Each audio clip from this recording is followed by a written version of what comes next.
नहीं भूल जी आमू नहीं भूल जी ओ धरती आकिले नहीं भूल जी नहीं भूल जी आमू नहीं भूल जी ओ धरती आकिले नहीं भूल जी। यूं धरती पे पानन फूले पानन फूले पानन फूले यूं धरती पे पानन फूले पानन फूले पानन फूले मनो में पड़े ता पान भी तोड़ जी फूल भी तोड़ जी नहीं भूल जी नहीं भूल जी आमू नहीं भूल जी ओ धरती आकिले नहीं भूल जी। यू धरती पे ओनन पानी ओनन पानी ओनन पानी यू धरती पे ओनन पानी ओनन पानी ओनन पानी मनो में पड़े ता आन भी कर जी पानी भी पी जी नहीं भूल जी नहीं भूल जी आमू नहीं भूल जी ओ धरती आकिले नहीं भूल जी।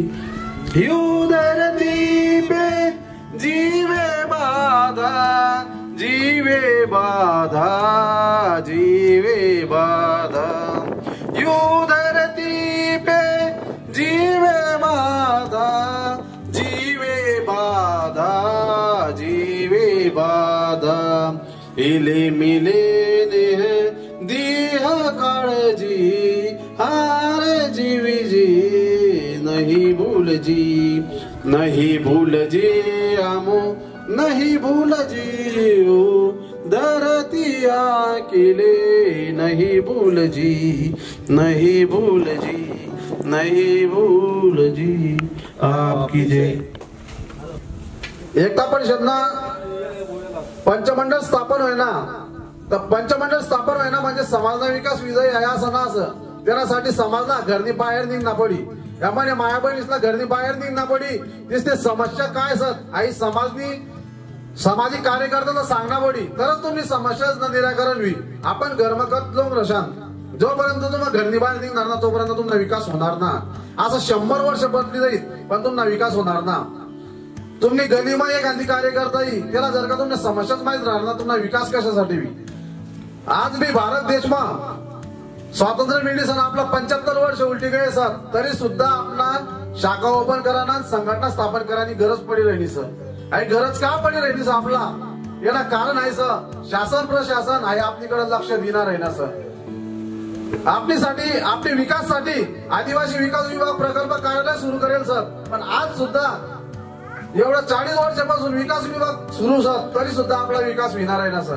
काय का होणार आहे ना सर का बरं नाही होणार सर याला घरनी बाहेर निघे सर आपण देखाना सुद्धा प्रयत्न करेल ना सर। तर आज आदिवासी एकता परिषद तुम्ही गावमा होणी सर तुम्हाला जे विचार सर जे तुम्हाला हक्क अधिकार न्याय जे काही असेल तर तुम्हाला मिळवासाठी ते येईल सर तर त्याला तुम्हाला सहकार्य करणार सर म्हणता घरनी बाहेर निघिसन करणार सर गरज मोबाशी जाऊन आपला विकास होणार ना। आदिवासी एकता परिषदनं ज्या टाइमला संशोधन करणी यावल प्रकल्पाला आपल्या समाजासाठी 110 कोटी रुपये निधी आहे कितला आहे 110 कोटी आणि जळगाव जिल्ह्यामध्ये 2011 नी जनगणनेनुसार 6 लाख आदिवासी सर कितला सर 6 लाख आदिवासी। तर विचार करा मित्रांनो जर कधी 6 लाख आदिवासी असतील आणि 110 कोटी रुपये जर कधी आपल्या विकासासाठी असतील तर एक नावावर 5-5 10-10 लाख रुपये इथला निधी त्या ठिकाणी पडेल सर। पण तो आपला ते निधी का देत ना आणि ज्या विचारासाठी आपण कधी घरनी बाहेर निघत ना जोपर्यंत तुम्ही घरनी बाहेर निघणार ना तोपर्यंत आपला विकास होणार ना।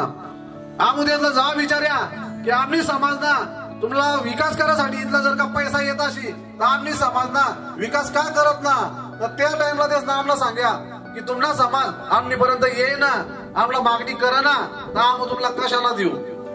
तर तेच नाही म्हणणं बरोबर सर जोपर्यंत जी माय तिने पोटमधला जा बाळ राहील 9 महिने 9 दिवस त्या बाळला पोटमा ठेवा, जन्माला नंतर तो रडल्याशिवाय त्याला दूध पाजना, तिथं त्यांनी सखी माय सर तर येता आपला सगळं बिना जात पात नाही ना, तर हे लोक तुम्हाला विकास करी सन तुम्हाला वर कसं आणीत. तर आई तुम्हाला लक्षात ठेवणार सर. आज आपली गावामध्ये एक संघटन येईल सर, आदिवासी एकता परिषद भारत. आई बघता जळगाव जिल्हापुरती, भुसावळ तालुकापुरती किंवा महाराष्ट्र राज्यपुरती मर्यादित संघटना असं आई पूर्ण देशभर जगभर काम करणारी संघटन सर. की जय जय आदिवासी जय एकलव्य.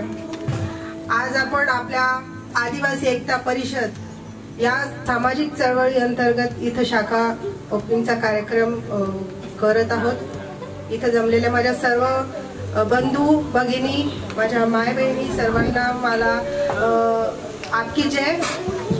आणि ह्या जमिनीचे मूळ मालक आहे आणि कोण आहे आपली जननी, तर प्रकृती आहे. आपण प्रकृती पूजक आहोत. म्हणून सगळ्यात आधी आपण कोणाची पूजा केली असेल? धरती मायची केली ना. कशासाठी केली आपण? कारण की धरतीमधूनच आपण आलेलो आहोत. ही आपल्याला धान्य देत असते, हिच्यातूनच आपण झाडं झुडपं आहेत, ही निसर्ग आहे, हे आपलं देवदेवता आहे. आपण डोंगऱ्या देव, वाघ्या देव यांना पूजतो. हे का बरं पूजतो? कारण की ते आपले आद्य देवता आहेत. आपल्या समाजाच्या ज्या काही पोरी इतर समाजात विकल्या जाईल ना, त्याला कारण एक सर की आपलं जे पोरं आहेत चांगले चाल करायला लागे जाईल सर. चांगले चाल कसं त्यांना रागी, कारण की ते पोरं अशी सर पोलीस सारखं केस वाढायला ना, ते पोलीस सारखं कानम घालायला लागे जाईल सर. तर ती पोरला नेमकं वाटस की त्याला माणूस का अवसा नंबरच तिला शंका वाटत, मग ती काय म्हणली सर आपली सोबत लग्न करी. तर मित्र म्हणे बोलायला राग नको येऊ द्या. आपली माय बहीण सर, आपली समाजनी पोरगी तुमच्याकडे आकर्षित का नाही राहिली सर? कारण की तुम्हाला तसं दिसत ना असत. तुम्हाला एकदम हिरो टाईप राहा बरं. 4 पोरी सांगितली मला गेला सोबत लग्न करणार, मग तुम्हाला असं की त्या म्हणत्यावर नाही माय हाव का 6 नंबरचं का 5 नंबरचं काय माहिती. तर तुम्हाला विनंती सर की आपला तुम्हा मूच ठेवा, आपली संस्कृती प्रथा बरोबर. आता कानमध्ये बाय असणार ना, तुम्हाला ते बाईना तरी कानमधला छोटा राही, तुम्हाला इथला मत डायरेक्ट असं खालं खांदा वाटे. अरे काय संस्कृती आणा तुम्हाला? चांगले चालत सोडा, बंद करा. आणि ती पोरगीला वाटलं पाहिजे की अहो मर्दच अहो म्हणी सुरक्षा करी, मी यांनी सोबतच लग्न करू. तुम्हाला पुढे काही दारू पी तुमचा पुरा शरीरना सत्यानाश. तर पहिले भिरासा असणार एकदम मिल्डर, तो जंगल मध्ये काही जातो वाघ पडी जाता, पण तुमच्या गावामधला कुत्रा सुद्धा घाबरो ना, घाबरोचा गावाचा. पण ती परिस्थिती आहे निर्माण कशी होईल सर? तर आपला ही परिस्थिती सुधारणा सर. आपण जसं पहिले जंगलमध्ये जाता अशी वाघ पडता, आता वाघ तर काही सत ना, पण आपल्या जंगलमध्ये जावानी करत ना. आपली जी काही प्रथा परंपरा, आपला हक्क अधिकार हे आपल्या गावामच भेटत, आपला काही जावानी करत ना. म्हणीसन तुम्हाला सर्वांना विनंती सर की तुम्हा माणूस सारखं राहा, माणूस म्हणीसन जगा. असं चांगले चांगलं बंद करा आणि आपल्या पोरी तुम्हाला सोबतच लग्न करीत. आई मी तुम्हाला गवाही दे. कारण की काय होत सर, आपलं पोरा पबजी आणि फ्री फायर यांनी मग वाया जाय रे ना सर. तुम्हाला दिलपटणी अक्कल ना, व्हॉट्सअप फेसबुक हे चाला ना, आई माहित ना, पण तुम्हाला पबजी कसा केला ना आई माहिती सर. कारण की ते का आपला समाज मग जे काही लोक सर तेच मग विचारवंत जे लोक सर तेच ना आपण विचार घेत ना. म्हणे बोलायला राग नको येऊ द्या. आपली गली बोडा मग ज्या टाइमला आपला पोर पबजी गेम खेळत राहत, त्या टाइमला दुसरी जातना पोरगा तुम्ही पही बस, तुम्हा ही कडनं दुश्मन मारत राहत, तुम्हाला जो मेन दुश्मन तो तुम्ही पही सण तुम्हा हाऊ गेम खेळत राही, तो त्याला गेम खेळत राही, तो आपली पोरगीला लिसन पडी जाय, त्या टाइमला तुम्ही हिंमत होईना. कारण की तुम्हा त्याला लिसन बसत आणि तो तुम्ही समोरून घी पडी जाय, तर तुम्ही हिंमत होईना की आपण साला आईला बोलायला पाहिजे होतं. पण तुम्ही ध्यान ना, तो बैल सारखं खालं मान टाकी संता पबजी खेळत राहत. तर याने पुढे एक बी पोरगा जर करत पबजी खेळली तर तेच नाही फक्त आयटी कधी मला भेटली ना मोबाईल फोडाची जिम्मेदारी म्हणजे मला माहिती कसा करा ना काय करा ना. तर याने पुढे पबजी बी खेळाली ना, तुम्हाला गल्ली मग तुम्हाला जेवढं पोरं पबजी खेळायला जसं गल्ली मग बसत तसं तुम्हाला असं वर मान करी सर का बघा. तर कोणी दलाल भामटानी हिंमत ना असं की तुम्ही गल्ली मध्ये सण आपली समाजच्या पोरी विकासासाठी जे पोर लोक षडयंत्र करत ना, तर आपली मला दलाल भाड खावरत हे आपल्या बायासला सांगत की बा अहो काय हे भिलस ना काय करायचं. देखा ते कसं पबजी खेळा सर, देखा ते कसं दारू पी सर उलट्या तगड्या करी सर पडेल सर. तर जर का असं ते पडेल तर ते सोबत तुम्हाला लग्न करी सर तुम्हाला संसार कसा करायसाठी. आता आलो मी सांगा 70% महिला घरपोशी राहणार आणि अहो 200 रुपये कमव त्यांनी मग त्यांना 50 रुपयाने दारू जाय, 50 रुपयाने विमलला पुढे आहे तर तो कर्जच आहे आणि भाऊला 70 फिक्स आकडा काढा आणि बी त्याला बुद्धी देईल तर तो फिक्स आकडा काढी अजून त्याला काही फिक्स हिचणार आहे ना सर.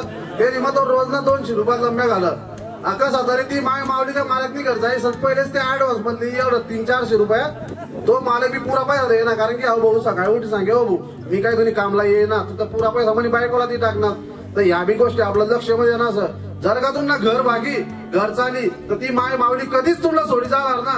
आहे आपली मावली मग ताकद सर. एवढाच बोला म्हणा आता काही थोडं चुटकुला राहतच मध्ये.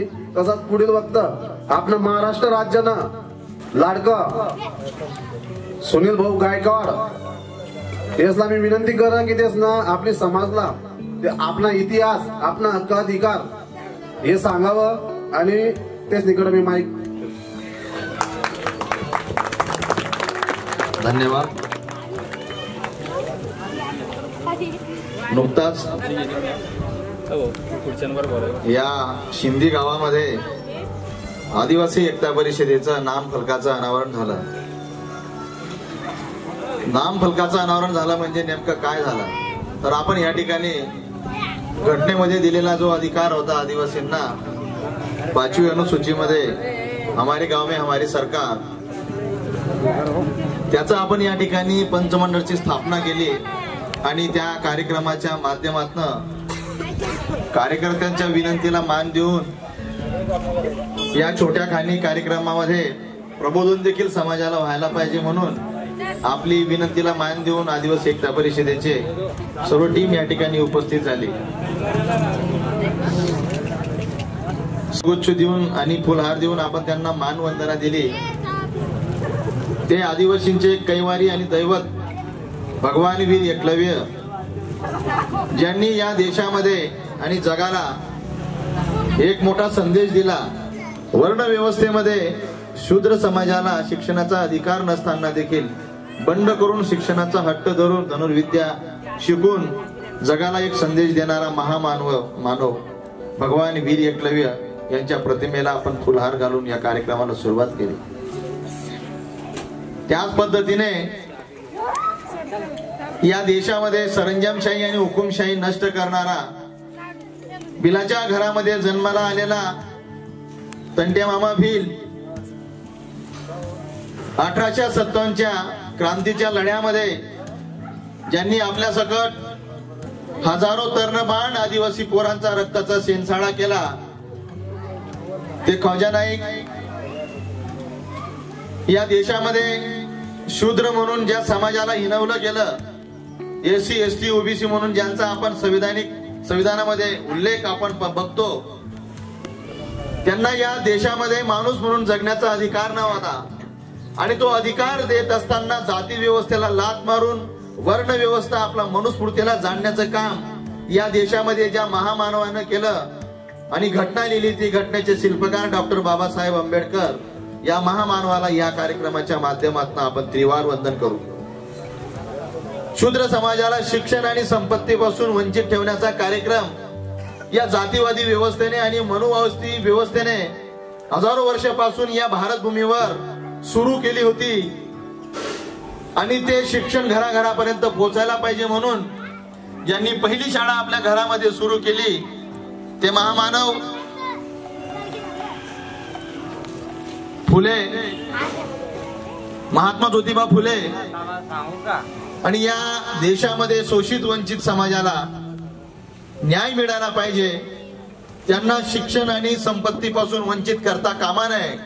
हजारो वर्षापासून ज्याला शिक्षण आणि संपत्तीपासून वंचित करून गावाच्या बाहेर हागणदारीच्या कडेला राहण्यास मजबूर करण्यात आलं होतं त्या समाजाला सन्मानपूर्वक गावामध्ये राहण्याचा अधिकार पहिले आपल्या संस्थानिक मध्ये ज्या महामानवाने करून दिलं ते शाहूजी महाराज.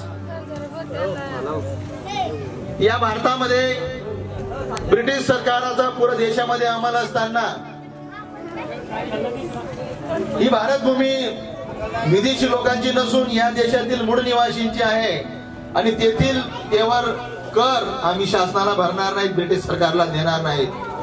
आणि सरंजामदार आणि जमीनदारांच्या विरोधामध्ये बंड करणारा झारखंड मध्ये जन्माला आलेला बिरसा मुंडा ज्याने हजारो एकर जमीन आदिवासींच्या नावे करण्यास कायदा शासनास भाग पाडलं. आज आदिवासींची जमीन गैर आदिवासींना घेता येणार नाही हा जो कायदा आला तो छोटा नागपूर टेंडन्सी ऍक्ट हा कायदा ब्रिटिश सरकारला करायला मजबूर करणारा त्याचं आंदोलन ते बिरसा मुंडा या महामानवाला आपण या कार्यक्रमाच्या माध्यमातून आपण याद करूया.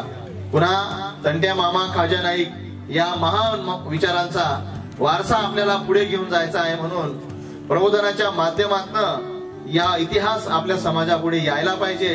म्हणून छोटा हा प्रयत्न आदिवासी एकता परिषद अविरतपणे 30 वर्षापासून करीत आहे. आणि तो प्रयोग म्हणून आपण या ठिकाणी ग्राम समितीची स्थापना केली. म्हणून सर्व कमिटीला आदिवासी एकता परिषदेचा राज्य संपर्क प्रमुख म्हणून मी तुम्हाला शुभेच्छा देतो.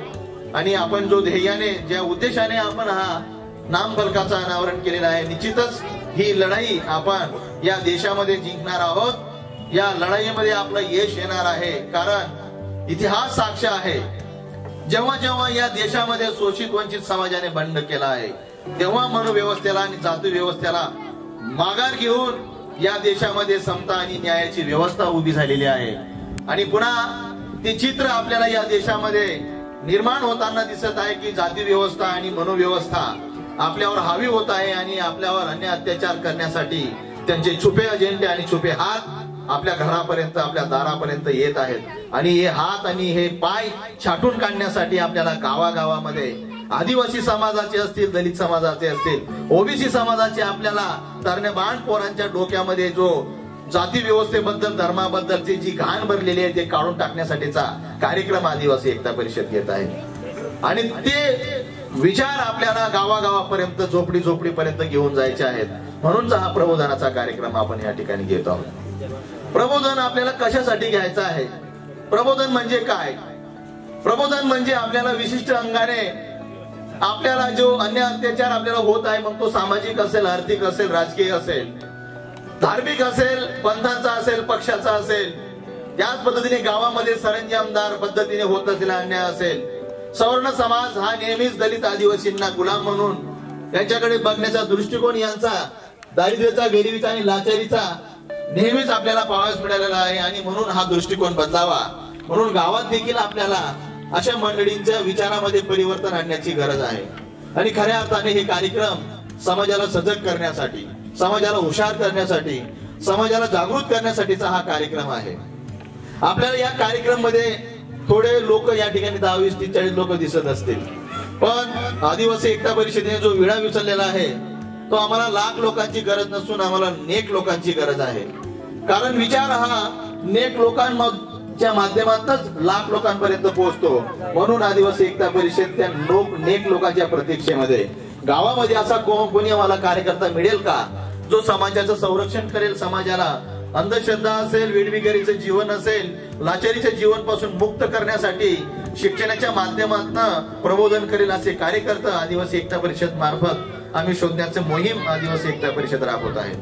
गावागावामध्ये जाऊन प्रशिक्षण शिबिराच्या माध्यमातून कार्यकर्त्यांची एक टीम एक फडी उभी राहावी आणि या 21व्या शतकाचा जो भारत आहे ही समाज रचना जी आहे ही बदलून नवी समाज रचना जी समता न्याय आणि बंधुत्वावर आधारित असेल असा नवा समाज आपल्याला घडवायचा आहे. आणि हा समाज घडवण्यासाठी या तरुण पोरांची आम्हाला गरज आहे. आमच्या समाजामध्ये काम करणाऱ्या महिलांची आम्हाला गरज आहे. एकेकाळी झाशीची राणी असेल आपला झलकारीबाई असेल दुर्गावती मडावी असेल नेहमीच या महिलांच्या माध्यमातून आम्हाला या देशाचं रक्षण करण्याचा प्रेरणा या महिलांच्या माध्यमातून मिळालेली आहे. अशी महिला आम्हाला मिळेल का जी समाजासाठी कंबर बांधून समाजाचं काम करण्यासाठी समाजामध्ये उतरेल. अशा महिलांच्या प्रतीक्षेमध्ये आदिवासी एकता परिषद काम करीत आहे.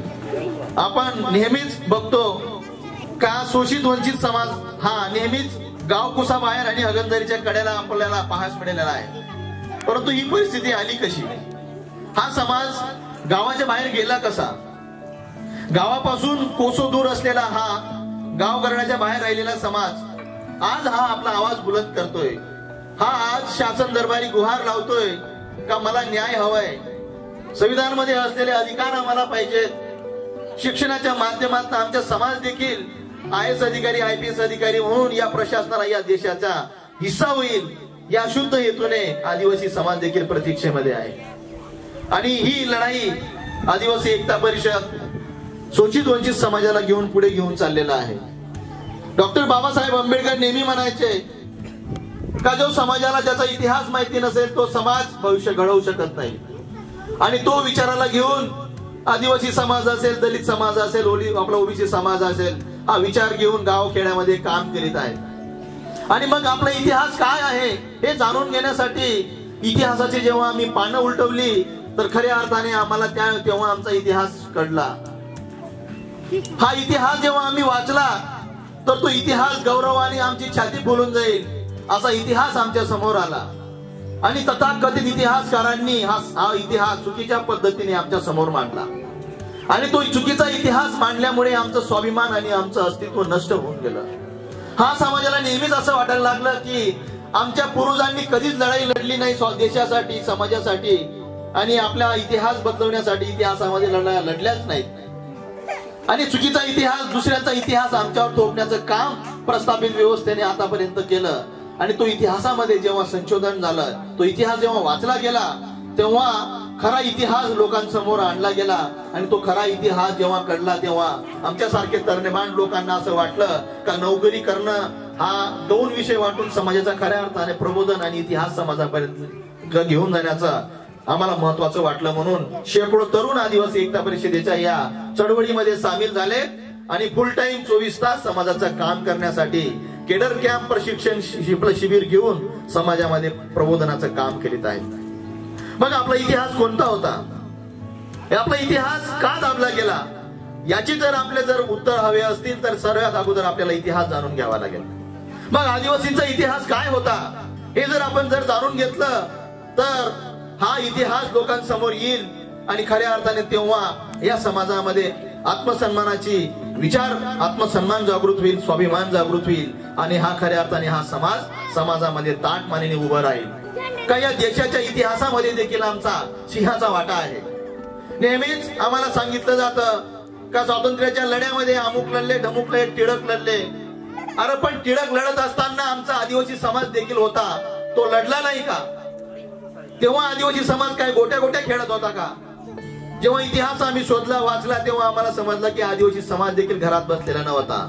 त्याने छातीवर गोड्या आपल्या जडल्या आणि मरण पत्करलं आणि या देशाच्या स्वातंत्र्यासाठी बलिदान दिलं. पण हा इतिहास इतिहासकारांनी लिहिला नाही. म्हणून तो इतिहास समाजामध्ये प्रस्थापित व्हावा, समाजालाच नव्हे तर इतर समाजाला देखील तो इतिहास कळावा म्हणून इतिहासाच्या माध्यमातून, प्रबोधनाच्या माध्यमातून हा इतिहास समाजापुढे मांडण्याचं काम सुरू केलं. इतिहासामध्ये नेहमीच आमच्या सोबत दगा आणि धोका झालेला आहे आणि तो धोका आता आम्हाला समजायला लागलेला आहे. म्हणून आता तरणीबाण पोरांना असं वाटायला लागलं का गाव खेड्यामध्ये राहून मजा नाही, आता आम्हाला संघटित व्हावं लागेल, आमची संघटना बांधावी लागेल. आणि म्हणून राष्ट्रीय पातळीवर काम करणारी आदिवासी एकता परिषद ज्या जागतिक पातळीवर देखील युनो मध्ये काम करीत आहे, या संघटनेला आपण जॉईन व्हावं म्हणून या गावाने विचार केला आणि प्रबोधनाचा कार्यक्रम या ठिकाणी आपण आयोजित केला. मग कोणत्या कोणत्या इतिहासाच्या मध्ये आपला घात झाला तर भगवान वीर एकलव्याला आपण जाणतो, जो आपला पूर्वज आहे. रामायण आणि आपला महाभारतामध्ये त्याचा उल्लेख येतो. आपल्याला उल्लेख फक्त एवढाच येतो का भगवान वीर एकलव्याने अंकाचं दान दिला, त्याच्यानंतर भगवान वीर एकल्याचा इतिहास संपून जातो.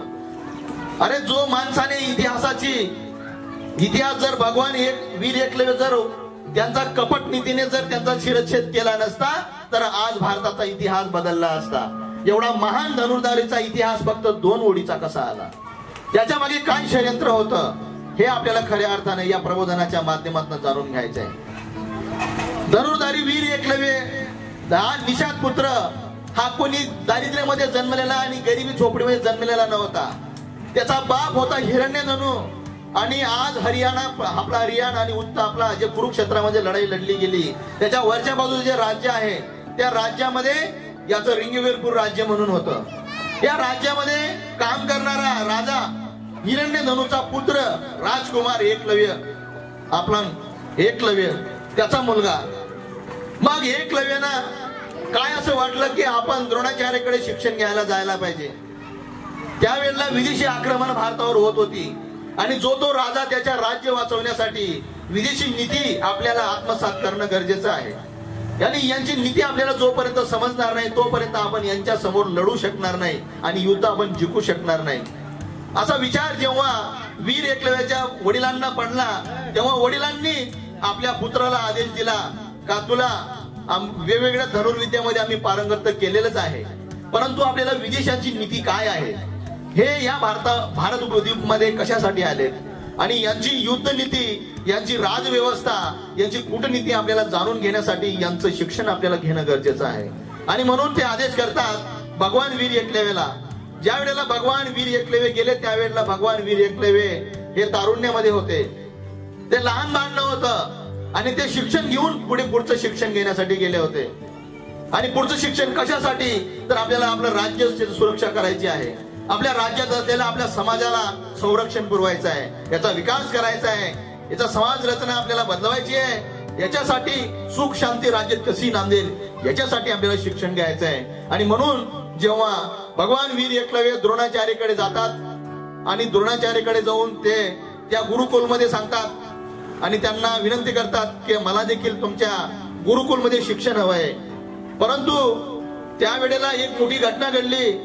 त्यांना जेव्हा हे विचारण्यात आलं की ठीक आहे तुम्हाला मी धनुर्विद्या शिकवू पण तुमची ओळख काय, तुमची आयडेंटिटी काय, तुम्ही कोण आहात, तेव्हा गुरुवर्य एकलव्याने सांगितलं का मी आपला राजा हिरण्यधनुचा पुत्र, आपला राजपुत्र एकलव्य.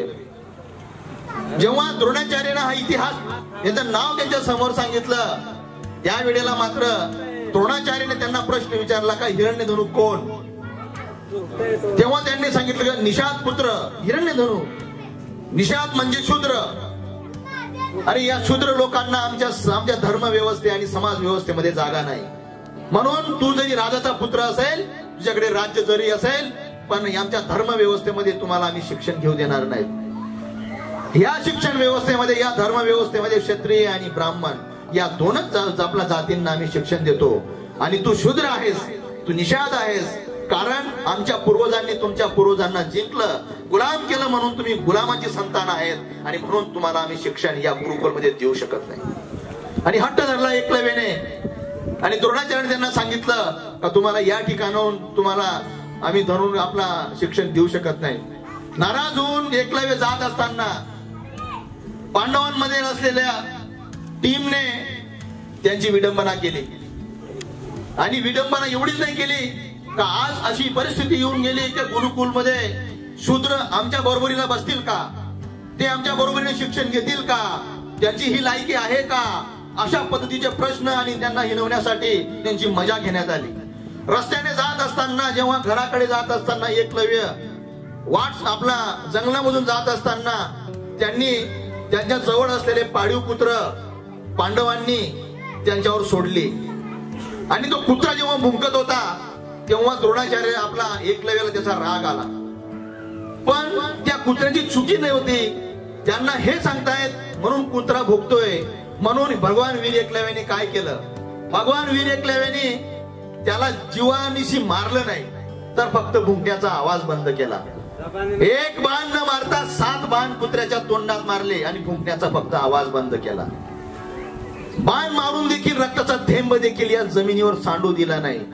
म्हणजे अहिंसाचं तत्व या देशाला आणि जगाला जर कोणी दिलं असेल तर ते आदिवासी समाजाने दिलेलं आहे, हे ठामपणाने आम्ही या ठिकाणी सांगू शकतो. भगवान वीर एकलव्याला जर वाटलं असतं तर त्याने एका बाण मध्ये कुत्राचा कार्यक्रम केला असता, पण भगवान वीर एकलव्याने हिंसा केली नाही, कुत्र्याला मारून टाकलं नाही. आणि हे इतिहास हा ग्रंथ आम्ही लिहिला नाही, हा जे महाभारतचा जे ग्रंथ आहेत याच्यामध्ये याच लोकांनी लिहून ठेवलेला आहे. हा जो इतिहास चुकीच्या पद्धतीने आमच्यापर्यंत आणला होता तो इतिहास मध्ये संशोधन झालं. हरिवंश पुराण मध्ये हा इतिहास लिहून ठेवलेला आहे. एवढंच नसून खरी रामायण जी जेव्हा आपला 1947 मध्ये आपला दक्षिण मध्ये असलेले पेरियार स्वामी, रामास्वामी पेरियार यांनी खरी रामायण हे पुस्तक लिहिलं. ते पुस्तक नंतर जाडलं गेलं, तो पुस्तक भारतामध्ये प्रकाशित होऊ दिला नाही. त्याच्यामध्ये खरी रामायण आणि सत्य परिस्थिती लिहिली होती. असे बरेच ग्रंथांमध्ये यांचे संदर्भ सापडतात. भगवान वीर एकलव्याने कुत्र्याला न मारता फक्त भुंकण्याचा आवाज बंद केला. हे जेव्हा धनुर्विद्यामध्ये पारंगत असलेलं ज्ञान द्रोणाचार्याच्या शिष्यांनी म्हणजेच पांडवांनी पाहिलं, अर्जुनने पाहिलं तर अर्जुन हताश झाला. अर्जुनाला प्रश्न पडला का द्रोणाचार्याने मला शब्द दिलेला आहे का या जगात श्रेष्ठ असा धनुर्धारी मी तुला करेल, याच्यासाठी मला जीवाची पराकाष्ठा करावी लागली तरी चालेल, पण मी तुला जगात श्रेष्ठ असा धनुर्धारी बनवेल. आज आमचं शिक्षण पूर्ण व्हायला आलं, पण असं शिक्षण मी कधी पाहिलं नाही का फक्त आवाजाने बाण मारून कुत्र्याचा आवाज, मुंगण्याचा आवाज बंद केला, पण त्याला मरू दिलं नाही आणि रक्ताचा थेंब देखील जमिनीवर सांडू दिला नाही. ही विद्या कुठून आणि कशी आली? आणि ही विद्या द्रोणाचार्याने मला शिकवली नाही. म्हणून द्रोणाचार्याकडे ते तक्रार घेऊन जातात. एकलव्य वाटाने जात असतो. धावत धावत ते एकलव्याकडे आपल्या द्रोणाचार्याकडे जातात आणि सांगतात का द्रोणाचार्य तुम्ही आमचा घात केला, मी राजकुमार आहे, तुम्ही मला शब्द दिलाय का या जगात श्रेष्ठ धनुर्धारी मी तुला करेल, परंतु जी धनुर्विद्येचं मी आज प्रत्यक्षिक पाहिलं, ही धनुर्विद्या तुम्ही मला शिकवली नाही. ही धनुर्विद्या तुम्ही मला का शिकवली नाही? कारण जर हा निषाद पुत्राकडे जर ती विद्या असेल तर मी जगात श्रेष्ठ कसा होऊ शकतो? जे युद्ध पुढे भविष्यात होणार आहे त्या युद्धामुळे मी जिंकू कसा शकतो? आणि जर असं जर झालं तर तुमचा शब्द खरा आपला खोटा ठरेल. पुन्हा द्रोणाचार्य एकलव्याला बोलवण्यासाठी पुढे जातात.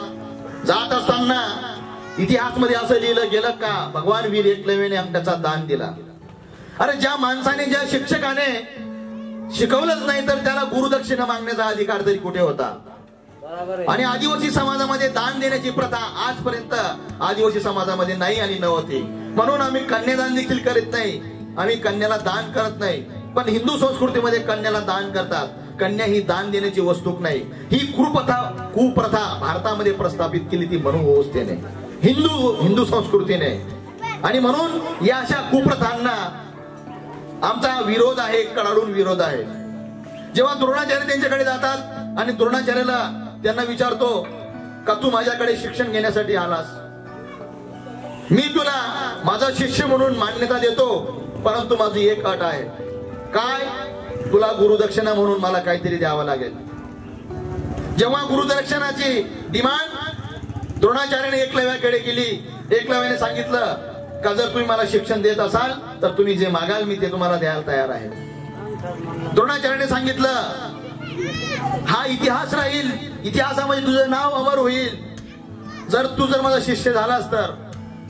म्हणून मी जो शब्द अर्जुनाला दिलेला आहे, हा शब्द खाली न जाण्यासाठी तू जो धनुर्विद्या शिकलेली आहे, तुझा हाताचा उजवा अंगठाचा अंगठा मला दान म्हणून देशील का? निश्चितच आपण हे अनुमान लावू शकू. द्रोणाचार्याने जेव्हा विचारलं असेल तर एकलव्याने निश्चितपणाने नाही सांगितलं असेल. कारण धनुर्विद्या ही फक्त अंगठ्याने चालवता येते, त्याच्याशिवाय चालवता येत नाही धनुर. एकलव्याने नाही म्हटलं असेल आणि जबरदस्तीने द्रोणाचार्याने आणि त्यांच्या पांडव आणि कौरवांना लावून एकलव्याचा अंगठा कापून घेतला असेल आणि एकलव्याचा अंगठा कापून घेतला असेल आणि लिहून दिलं इतिहासामध्ये की एकलव्याने अंगठाचा दान दिला. कारण भविष्यामध्ये जेव्हा याचा समाज हा इतिहास वाचेल, जर या समाजाला याचा इतिहास माहिती पडला का जबरदस्तीने भगवान वीर एकलव्याचा अंगठा कापून घेतला तर हा समाज आम्हाला विद्रोह करेल आणि आमची व्यवस्था चालू देणार नाही. आणि म्हणून जबरदस्तीने कापून घेतला असेल. तेव्हा एकलव्याचा अंगठा कापून घेतला. तेव्हापासून द्रोणाचार्याची अवलाद हजारो तरुण एकलव्यांचा रोज प्राथमिक शाळेमध्ये, माध्यमिक शाळेमध्ये, कॉलेजेसमध्ये आणि जेडीयू सारख्या दिल्लीमध्ये असलेल्या इंटरनॅशनल कॉलेजांमध्ये रोज त्यांचा अंगठा कापला जातोय. दलित, आदिवासी, ओबीसीच्या मुलांना शिक्षणापासून वंचित केलं जातोय. दलित, आदिवासी, ओबीसीच्या मुलांना शिक्षणापासून वंचित करण्याचा कार्यक्रम या द्रोणाचार्याच्या अवलादांचा नित्य नियम आणि दररोज चालू आहे. आणि हा आपल्याला अन्याय खोडून काढायचा आहे. म्हणून शिक्षणाच्या माध्यमातून शिक्षणाची क्रांती तेव्हापासून ते आजपर्यंत अविरतपणे आमची चालू आहे का दलित, आदिवासींची मागणी फक्त हेच आहे का आम्हाला दर्जेदार शिक्षण हवंय. कारण की शिक्षणच असं एक आपला गोष्ट आहे. बाबासाहेबांनी सांगितलं होतं का शिक्षण हे वाघिणीचे दूध आहे, जो पियेल तो गुरगुरल्याशिवाय राहणार नाही. आम्ही पिलं म्हणून आम्ही गुरगुरतोय, आम्ही बोलतोय, प्रशासनाला जाब विचारतोय, आमचे हक्क आणि अधिकारांसाठी आम्ही समाजाला संघटित करतोय. हे तत्व डॉक्टर बाबासाहेब आंबेडकरांनी हा विचार समाजाला दिला. द्रोणाचार्याने तो तिथपर्यंतच त्याचा इतिहास थांबला का नाही. कुरुक्षेत्रामध्ये जेव्हा द्रोणाचार्य आपला एकलव्य घरी गेला रिंगवर मध्ये त्यांचा अंगठा कापण्यात आला. त्याच्या मनामध्ये राग होता का यांनी कपटने दादागिरी करून माझा अंगठा कापून घेतला.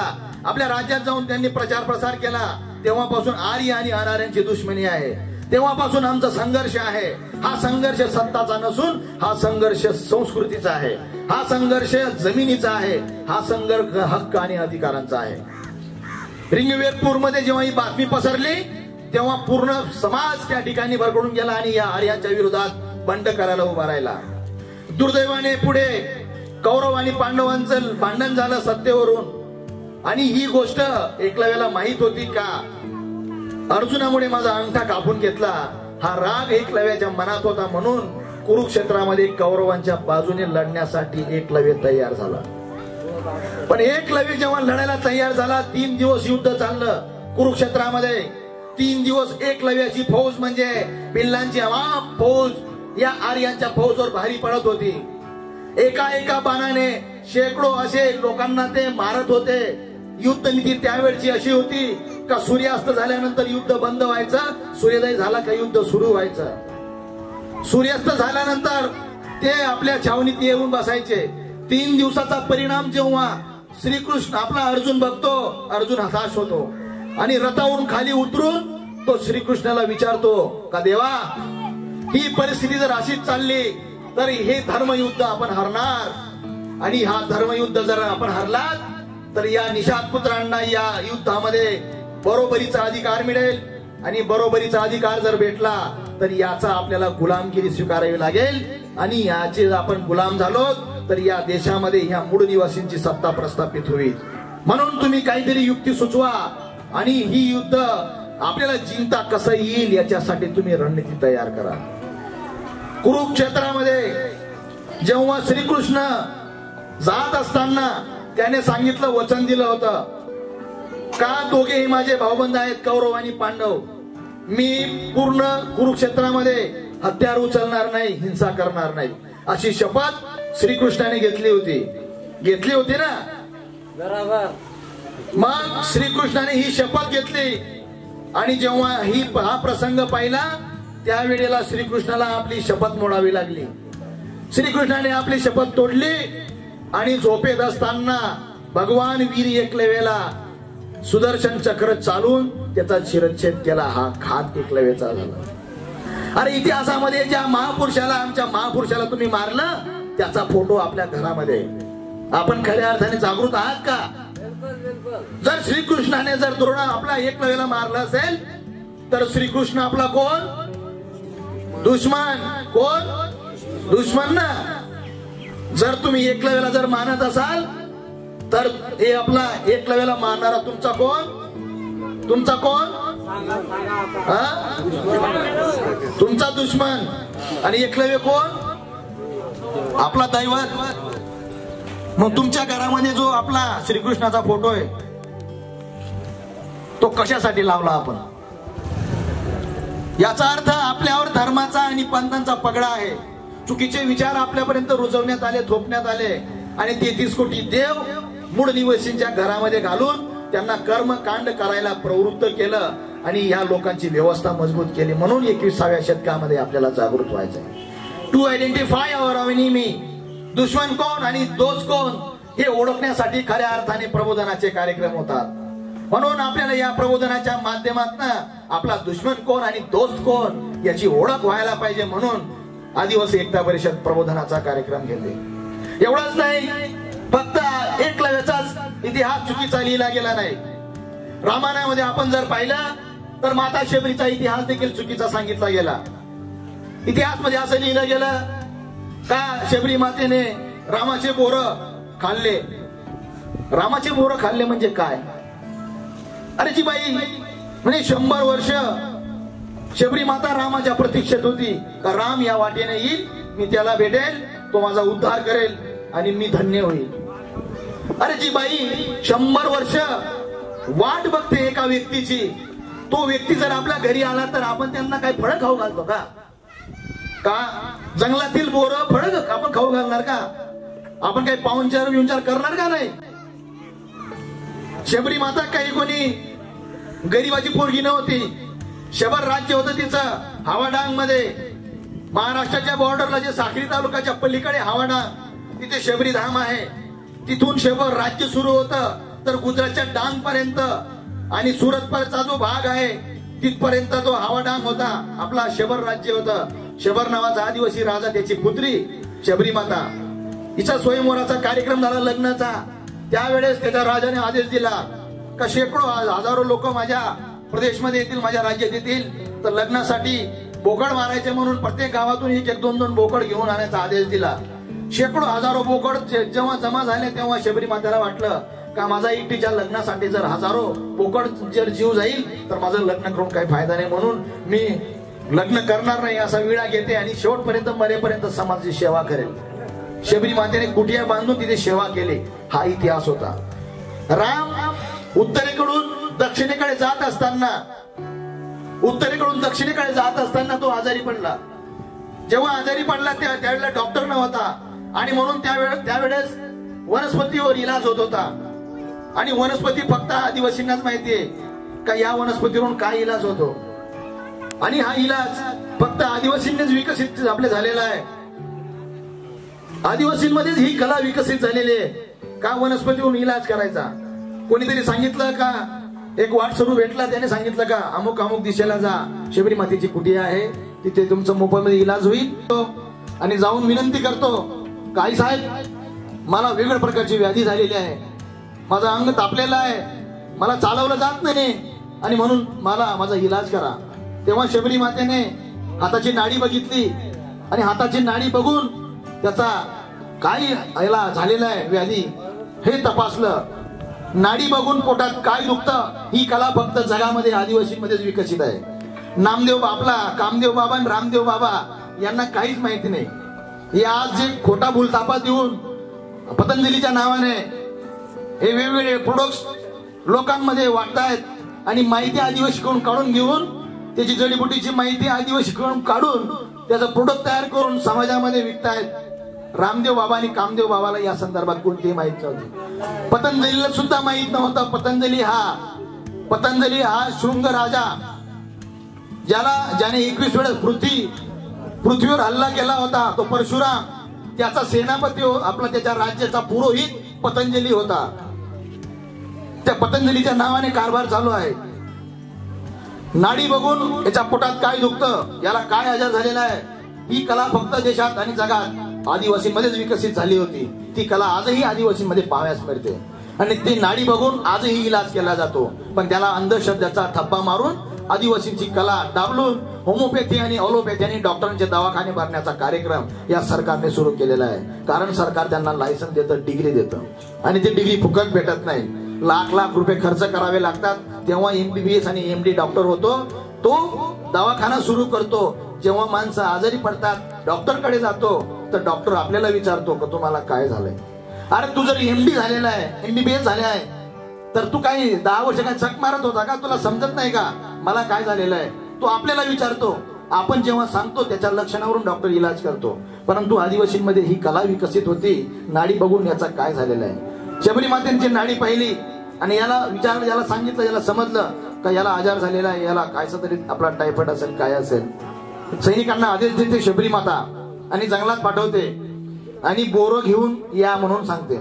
बोरं म्हणजे जंगलात 12 प्रकारचे बोरं असतात. त्याच्यातली 5 प्रकारची बोरं विषारी असतात, 7 प्रकारची बोरं औषधी म्हणून उपयोगाला येतात. जे 5 प्रकारचे बोरं विषारी असतात, जेव्हा सैनिक जंगलात जातात आणि जंगलातून ते बोरं घेऊन येतात. आता सैनिक म्हणजे त्यांना नॉलेज नसलेला सैनिक. आता पोलीस भरती आपल्याकडे होतेच.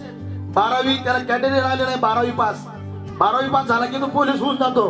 तो फिजिकल मध्ये आणि लेखीमध्ये पास झाला म्हणजे तो झाला, बाकी काही विषय नाही. तसंच सैनिक त्याला काय समजतंय त्याच्यातलं ते 12 प्रकारचे बोरं घेऊन येतात.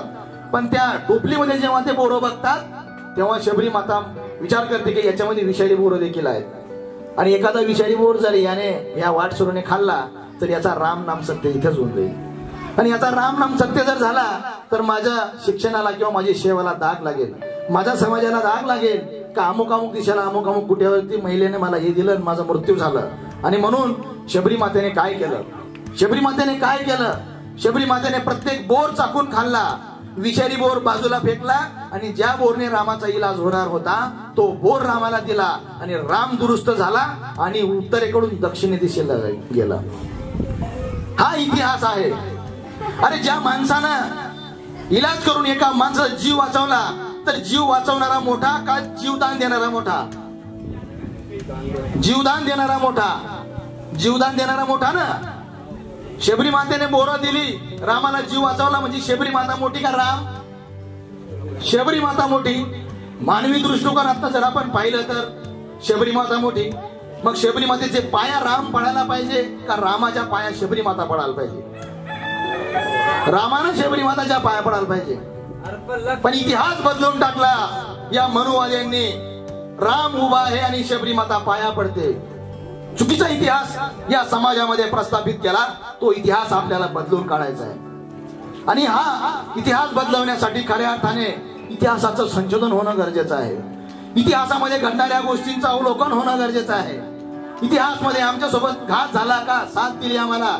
ज्या लोकांनी साथ दिली त्यांना निश्चितच साथ देऊ. ज्या लोकांनी घात केला त्याचा निश्चितपणाने जर सुधारले नाही तर आदिवासी आज समाज आपला सुधारलेला आहे, समजदार झालेला आहे, जागृत झालेला आहे.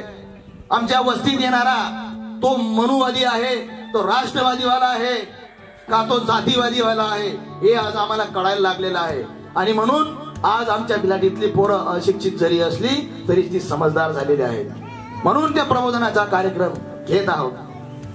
आता नुकताच वक्त्यांनी सांगितलं या ठिकाणी का खूप मोठी समस्या आमच्या समाजासमोर आलेली आहे. ती कोणती? का आदिवासी समाजातल्या मुली या ढोर आणि बकरी प्रमाणे विकल्या जात आहेत. संविधानाचं आर्टिकल 23 असं म्हणतं का देह व्यापार आणि देह विक्रीसाठी जर कुठला व्यवसाय व्यापार होत असेल तर तो कायद्याने बंधन आहे आणि त्याला पनिशमेंटेबल कॉग्निझेबल ऑफेन्स आहे. त्याच्यावर कारवाई होणं अपेक्षित आहे. आदिवासी समाजाच्या मुली विकल्या जात असतील तर अॅट्रॉसिटी होणं गरजेचं आहे. दलित समाजाच्या विकल्या जात असतील अॅट्रॉसिटी होणं गरजेचं आहे. जर असं असताना देखील शासन प्रशासन यांच्याकडे दुर्लक्ष करतं. अल्पवयीन मुलींचा व्यापार चालू आहे.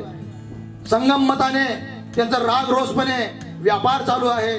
आणि हा व्यापार करत असताना जेव्हा आमच्या समाजामध्ये कार्यकर्त्यांमध्ये संघटनांमध्ये ही बातमी आली तर संघटनांमध्ये हा चिंतन मंथन झालं आणि हा धोक्याचा लक्षण घेऊन आदिवासी एकता परिषदेने जळगाव जिल्ह्यामध्ये बेटी बचाव बेटी पढाव समिती तयार केली. आणि याचे एकच काम अल्पवयीन मुलीला शिक्षण द्या आणि अल्प मुलीचं लग्न होत असेल तर तिला थांबवा. आतापर्यंत 66 अल्पवयीन मुलींचे लग्न जळगाव जिल्ह्यामध्ये थांबवण्यासाठी समितीने आपलं यश आलेलं आहे. पण ही जी समस्या आज आलेली आहे ही आज कशासाठी आली, का आली? हे लोक म्हणतात की आमची संस्कृती खूप मोठी, स्वतःला सुसंस्कृत सभ्य म्हणून घेणाऱ्या लोकांची आम्हाला नेहमीच दाबण्याचा आणि डावलून टाकण्याचा प्रयत्न केलेला आहे. अरे तुमची एवढी मोठी आपला संस्कृती होती महान, तर मग आज ही परिस्थिती का निर्माण झाली? तुमच्या समाजामध्ये लिंग गुणोत्तर जर आपण पाहिलं भारताचं तर 1000 पुरुषांत मागे 800 महिला आहेत, 200 पुरुष रिकामेच आहेत. जे 200 पुरुष करतील काय? आणि आज नवीन निर्माण झालेली समस्या नाही. 20-30 वर्षापूर्वी या समाजामध्ये उत्तराधिकारी यांच्या समाजामध्ये यांच्या घरामध्ये जन्माला पाहिजे, पोरगाच जन्माला यायला पाहिजे असा कुविचार अशी कुरीती यांच्या मनात आली. म्हणून यांनी सायन्सचा दुरुपयोग करून सोनोग्राफ्या केल्या. 20-30 वर्षापूर्वी या सवर्ण समाजाच्या लोकांनी ज्यांच्याकडे जंगम मालमत्ता होती, ज्यांच्याकडे जमिना होती, ज्यांच्याकडे जाहीरदाऱ्या होत्या, ज्यांच्याकडे पद आणि प्रतिष्ठा होत्या, यांच्या पद आणि प्रतिष्ठा आणि जमीन सांभाळण्यासाठी यांना उत्तराधिकारी हवा होता. आणि म्हणून यांनी जपान मधून एक टेक्नॉलॉजी आयात केली भारतामध्ये आणि सोनोग्राफ्या केल्या. सोनोग्राफ्या करून यांनी मुलींचे गर्भपात केले आणि मुलांना जन्माला घातले. त्यावेळेला जन्मलेले जे मुलं आहेत त्यांना आज 40-50 वर्षाचे मुलं होऊन गेले तरी त्यांना मुली भेटत नाही. मग तुमची संस्कृती मोठी का आमची संस्कृती मोठी? आमच्या समाजामध्ये महिला आपला मुलगी जन्माला येऊ का मुलगा जन्माला येऊ, जुन्या लोकांची म्हण आहे का मुलगी जन्माला आली तर राणी होते आणि मुलगा जन्माला आला तो राजा होतो. ही म्हण आहे. आमच्यामध्ये स्त्री पुरुष भेदभाव नाही, समानतावर आधारित समाज व्यवस्था. आदिवासींची समाज व्यवस्था. म्हणून 21व्या शतकामध्ये जेव्हा आदिवासी एकता परिषदेने आंदोलन आपला संशोधन केलं, तर या संशोधनाच्या माध्यमातून 2 विचारधारा जगासमोर आल्या, देशासमोर आल्या. एक अशी संस्कृती, एक अशी जीवन व्यवस्था, अशी एक समाज व्यवस्था का ती न्याय, समता आणि बंधुत्वावर आधारित, आणि एक अशी विचारधारा का जी अन्याय, अत्याचार आणि शोषण दमनवर आधारित असलेली न्याय व्यवस्था. या 2 विचारधारा या देशामध्ये काम करीत आहेत. आणि न्याय आणि समता आणि बंधुत्वावर काम करणारी जी जीवनधारा आहे, जी विचारधारा आहे, तीच आदिवासी एकता परिषदेची विचारधारा आहे. जगा आणि जगू द्या, तुम्हीही जगा आणि आम्हालाही जगू द्या. आदिवासीच्या घरामध्ये जर आपण पाहिलं तर त्याच्यामध्ये अनेक जंगलातले प्राणी, पाळीव प्राणी म्हणून आदिवासी समाज यांचं संगोपन करतो. आदिवासीच्या घरामध्ये जर कुत्रा असेल तर तो गल्लीतले 10 घराचे भाकरी खाऊन येतो आणि आदिवासीच्या दाराशीच राखण करतो. गैर आदिवासी समाजाने जर कुत्रा पाडला तर तो कुत्राला बांधून ठेवावं लागतं दरवाजाला, सोडला तर तो सापडत नाही, कारण त्याने ओळखून घेतलं का हा कोण आहे. अरे कुत्र्याने या लोकांना ओळखून घेतलं, पण आज माणसं असू देखील आपण यांची पारख करू शकले नाही, आणि ती पारख करण्याची वेळ आपल्याला आलेली आहे. न्याय आणि समता आणि बंधुत्वावर आधारित समाज व्यवस्था आदिवासी एकता परिषदला, एससी, एसटी आणि मायनॉरिटी समाजला घेऊन या देशामध्ये प्रस्थापित करायची आहे. आणि म्हणून आदिवासी एकता परिषद अहोरात्र समाजाचं प्रबोधन करण्यासाठी गावगावमध्ये, गावखेड्यामध्ये जाऊन समाजाला तयार करीत आहे. आणि ही अन्यायकारक, दमनावर आधारित, शोषणावर आधारित समाज व्यवस्था हिला नष्ट करण्यासाठी, हिचा समूळ नष्ट करण्यासाठी गाव खेड्यामध्ये तर आपला कार्यकर्त्यांची फळी निर्माण करण्याचा कार्यक्रम, कार्यकर्ता निर्माण करण्याचा कार्यक्रम आदिवासी एकता परिषद करीत आहेत. आदिवासी एकता परिषद म्हणजे हजारो वर्षापासून आदिवासी समाज जो ज्ञान आहे, त्याच्याकडे असलेलं कौशल्य, जीवन जगण्याची त्याची पद्धत, तो कसा जीवन जगतो, प्रकृतीवर आधारित असलेलं त्याचं जीवन, या सर्व गोष्टींना आपला पर्यावरण पूरक समाज व्यवस्था या जगामध्ये आदिवासी समाजाने उभी केली. आणि एक महान सभ्यतेला आदिवासींनी या भारत भूमीवर जन्म दिला होता. ती महान सभ्यता या आर्य लोकांनी नष्ट केली. आर्य लोकांनी ही संस्कृती नष्ट करण्यासाठी सर्वात अगोदर गुरुकुलांची स्थापना केली. कारण जे प्राकृत भाषाचं जे आपलं ज्ञान, आदिवासींचं नॉलेज होतं, मोंजदाडा आणि हडप्पा संस्कृतीमध्ये जे उत्खनन झाली, त्या आर्किओलॉजिकल सर्वे मध्ये जे उत्खनन झाली, त्याच्यामध्ये जो सर्वे झाला, त्याच्यामध्ये जी लिपी आढळली, ती लिपी आज तगायत भारतामध्ये वाचली गेली नाही. ती लिपी मुळातच आदिवासींची होती. आणि ती लिपीचं ज्ञान घेऊन आर्य लोकांनी त्याचा अभ्यास करून आपले ग्रंथ तयार केले संस्कृत मध्ये. आणि ती संस्कृत भाषा वाचण्यासाठी दलित, आपला एससी, एसटी आणि ओबीसी या लोकांना वर्जित केलं होतं. कारण यांचं ज्ञान आपल्याला जर दाबून टाकायचं असेल तर यांची भाषा नष्ट करणं गरजेचं आहे, यांची संस्कृती नष्ट करणं गरजेचे आहे, यांची सामाजिक व्यवस्था आपल्याला नष्ट करणं गरजेचं आहे. आणि अशा विविध अंगांनी त्यांनी हमला केला, धार्मिक सांप्रदायिक हमला करून आदिवासींची महान सभ्यता नष्ट करण्याचं त्यांनी या भारतामध्ये काम केलं. पण दुर्दैवाने आर्य देखील अपयशी झाले आणि त्यांनी येथेच राहून येथील संस्कृती आत्मसात केली आणि येथेच त्यांचं बस्तान बसवलं. येथेच त्यांनी आपली समाज व्यवस्था आणि राज्य व्यवस्था उभी केली. परंतु हा संघर्ष अविरतपणे या लोकांचा, मूळ निवासी आणि आर्य लोकांचा हा आजही संघर्ष चालू आहे. या आर्य लोकांनी संपत्तीवर कब्जा केला, या आर्य लोकांनी राज्यावर कब्जा केला, या आर्य लोकांनी आदिवासी, दलित, आदिवासी, ओबीसींच्या संसाधनावर हमला करून, कायदे करून आम्हाला विस्थापन केलं. वेगवेगळ्या अंगाने आमच्यावर अन्याय अत्याचार केला. बेरोजगार आणि बेरोजगारीचं, उपासमारीचं जीवन आज जे आम्ही जीवन जगत आहोत, याला ही आर्य संस्कृती आणि हिंदू संस्कृती कारणीभूत आहे. म्हणून समता, न्याय आणि बंधुत्वावर आधारित जीवन व्यवस्था, समाज व्यवस्था 21व्या शतकामध्ये आदिवासी समाजाला उभी करायची आहे. म्हणून आदिवासी एकता परिषद पूर्ण भारतमध्ये हा अभियान राबवत आहे. आणि ही समाज व्यवस्था न्याय आणि बंधुत्वावर आधारित असल्यामुळे विजयीचा 100% होणारच आहे. रोजगाराचा देखील प्रश्न याच पद्धतीने आम्हाला भेडसावत आहे.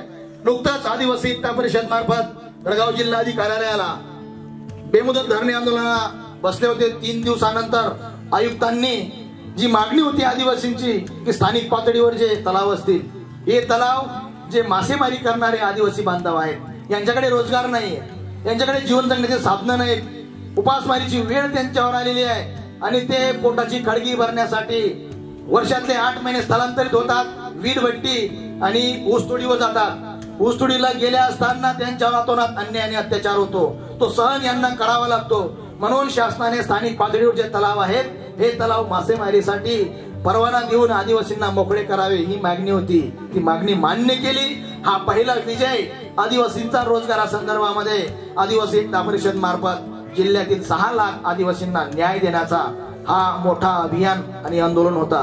त्याच्यामध्ये ज्या तालुक्यातील प्रतिनिधींनी सहभाग घेतला, जिल्ह्यातील सर्व आदिवासींना त्याचा लाभ होणार आहे आणि म्हणून आदिवासी एकता परिषदेच्या या वैचारिक आंदोलनामध्ये आपण सामील व्हा। हमारी गाव में हमारी सरकार म्हणजे संविधानाने दिलेला 5वा अनुसूचीने दिलेला आपला अधिकार, हमारी गाव में हमारी सरकार, पॅरलल गव्हर्नमेंट ज्याला आपण म्हणतो समांतर सरकार। का देशामध्ये 2 सरकार काम करतात, केंद्र सरकार, राज्य सरकार आणि एक तिसरं भारत सरकार।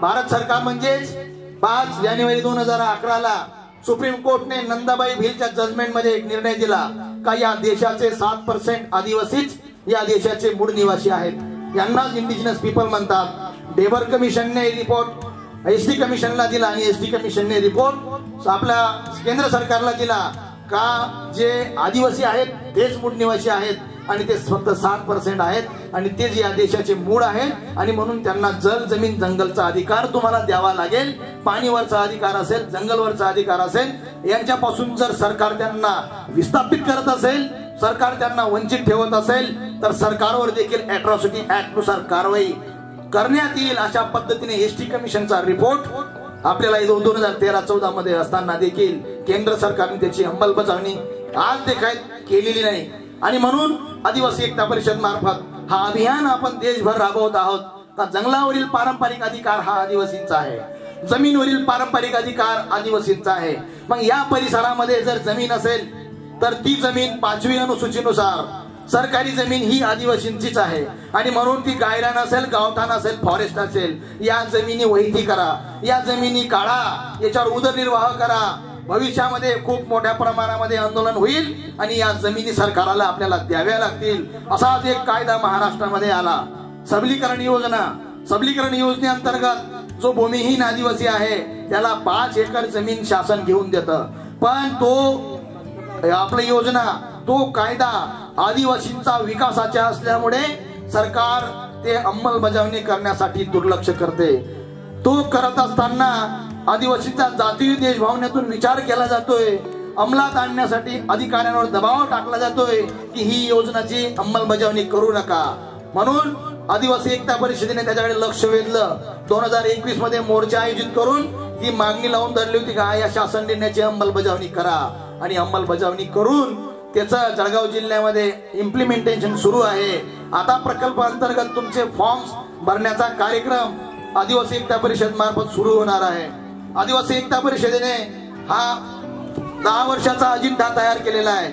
आपल्याला काय करायचं आहे, ग्राम समितीचे कार्य कोणकोणते असतील तर ग्राम समितीचा पहिलं कार्य असेल प्रत्येक गावात आदिवासी सांस्कृतिक भवन निर्माण करणं। सांस्कृतिक भवनामध्ये काय करता येईल आपल्याला, त्या भवनात रोज धरती मातेची पूजा होईल, पूजा अर्चा होईल। आमचा तो धार्मिक स्थळ आहे, आमचा आदिवासीचा पारंपरिक देवता देवीचा तिथे पूजा अर्चा होईल।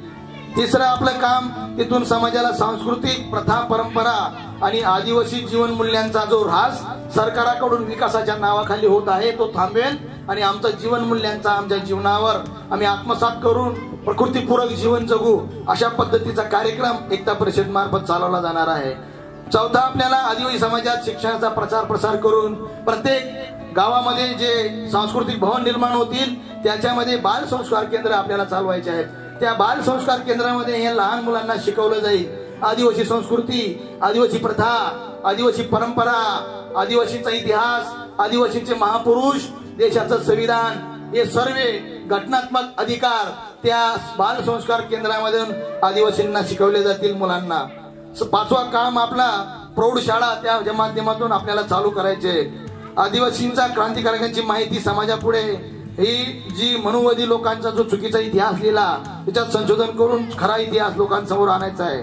8वं आपलं काम आदिवासी समाजात असलेली माहिती, जडीबुटी, आयुर्वेदिक उपचाराची माहिती त्या सांस्कृतिक केंद्रामधून आपल्याला संकलित करून समाजासाठी ती उपयोगात कशी आणता येईल याची माहिती आपल्याला त्या सामाजिक भवनमध्ये आपल्याला तयार करायची आहे. 9वा आपल्याला आदिवासी समाजात वेगवेगळ्या बोली भाषा बोलल्या जातात. महाराष्ट्रामध्ये 45 आदिवासी आहेत, त्यांची बोली भाषा वेगळी आहे आणि ती बोली भाषा वाचली पाहिजे. जसा आदिवासी समाज भिलोरी भाषा बोलतो, बिलाऊ भाषा बोलतो. भाषा संपली का तो समाज संपतो, त्या समाजाची संस्कृती संपून जाते आणि परिणामी त्या समाजाचं अस्तित्व नष्ट होतं. आणि म्हणून भाषा टिकवणं आपल्याला गरजेचं आहे. आता नुकताच युनेस्कोने देखील भाषा दशक म्हणून जाहीर केलेलं आहे. 10 वर्ष भारतामध्ये आदिवासींच्या भाषांचं जतन व्हायला पाहिजे, त्यांच्यावर संशोधन व्हायला पाहिजे, त्यांचा सिलेबसला भाषांचा अभ्यासक्रम यायला पाहिजे. अशा पद्धतीने देखील आराखडा आदिवासी एकता परिषदेने तयार केलेला आहे.